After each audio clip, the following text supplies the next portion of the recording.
Greeting fellow African. This is Bachuba Online TV. Bachuba will represent Kwashas from African readers all fighting for freedom of African continent. Those Kwashas say that encourage us as we young African. If we will call it, we check it in another side or in another eye. We will know that, and we will know how to make our future as we African. Number one, Patrice Emery Lumumba. We all know Africa is not the United States or British or French or Russia. We all know the purpose of Western country that divides us into level in our tribal, clans and village. In fact, they have been targeting technical to visual dividing hostile group among us. So this is the Kwasha of Patrice Emery Lumumba. Number two, Nelson Mandela, the president of South Africa. He have many Kwashas, but I choose some of them in order to make a simple message and to change our mind and to know that where we are going and what to do.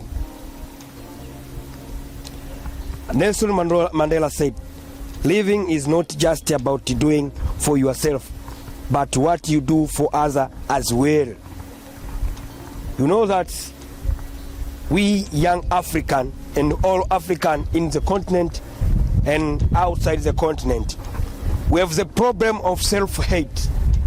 And if we will call and we will follow what our old father and all our father who freedom fighters said, we will know that, and we will remove out the self-hate which is going on between us black people. This is one of the Kwasha of Nelson Mandela. Number three, Thomas Sankara. Thomas Sankara said that you cannot carry out fundamental change without a certain amount of madness. I want to be one of those madmen. We must dare to invent the future. Also, this means that if you want development, if you want success in something like to make African united, to make African as a one country, we have to make a fundamental change. Without we cannot carry on with fundamental change without certain amount of madness. So we have to change. We have to leave anything and to think about how can we make Africa great again. This was Thomas Sankara. Number four, Samora Machel. International solidarity is not an act of charity. It's an act of unity between areas fighting on different terrain towards the same objective. This was Samora Machel from Mozambique. He is a freedom fighter. He says that if you know that if you look on the international solidarity, you can understand that. So let us go to number five. Number five, Kwame Nkurumah said that Africa, unite or perish. We Africans, we know that We are not free at all if we are not joined together as we African. And if we want to be free in everything, free of anything we want to do, we must unite. If we perish it, we will continue to be enslaved, because white people or Western countries, they want the resources which are found here in Africa. And how they can get those resources from us? To make us divided in different groups. They divide us in politics, they divide us in economics, they divide us in religion. And so that nowadays, if we don't check out how our old father, they fight against colonialism, it will be difficult for us to unite. Number 6, Robert Gabriel Mugabe.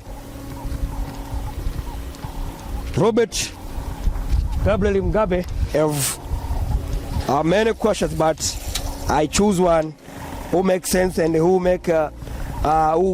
consider in how can we unite. What's the problem of our unite as we African? He said that it's all in South Africa that an illiterate villager seeing a qualified medical doctor from another African country is a reason for his unemployment.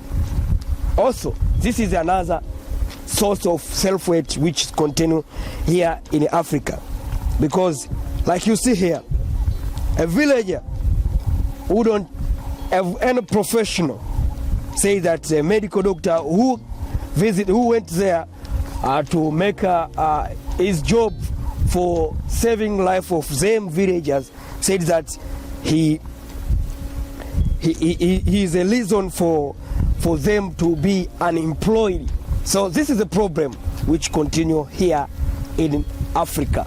So those questions, if you read those questions carefully, you will understand something which can change your mind, which can make you look forward, which can make you think about future concerning our Africa and how to make our Africa great again. So this is Bachuba Online TV. Don't forget to subscribe, like and share those videos in order to change the mindsets of all Africans. Thank you.